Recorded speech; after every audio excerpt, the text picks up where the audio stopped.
If we ask for it, iOS lets us place content anywhere on the screen, including under the clock at the top of the screen and under the home indicator at the bottom of the screen.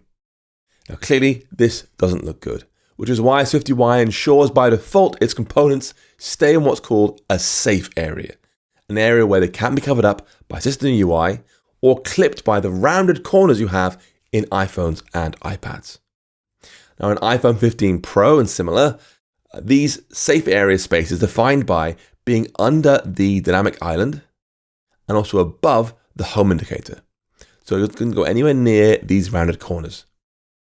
And you can see this in action. If you just press Command R now, it'll run your code in this virtual iPhone simulator. You can see we've got a form here. But notice how it starts quite a long way down the layout. It doesn't start at the very, very top. It starts further down. This is because it's avoiding the clock and the dynamic island and the rounded corners. However, these forms scroll, which is a great feature. In this case, though, we can grab it and go upwards. You'll see it goes under the clock like so. And now the clock and Hello World are both hard to read. It's not a great experience. A common way of fixing this is by adding a navigation bar at the top.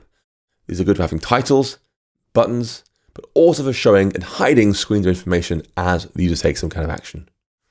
We're going to handle buttons and new views later on, but for now I want a title here and make the whole layout look nicer.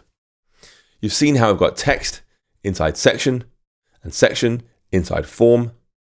Now I'm going to place this form inside something else called a navigation stack. Before the form, then go down, add a new closing brace, and it will jump in, inlet the whole thing for us automatically. And now we've got a navigation stack. But as you can see in my preview, it looks the same. Nothing's actually changed here. This is because there's no title yet. To do that, we'll add a modifier to our form, not the stack to the form. So this form closing braces here, I'll say navigation title is SwiftUI.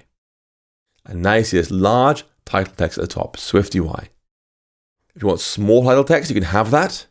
You just add another modifier, navigation bar title display mode, and choose dot inline, like that.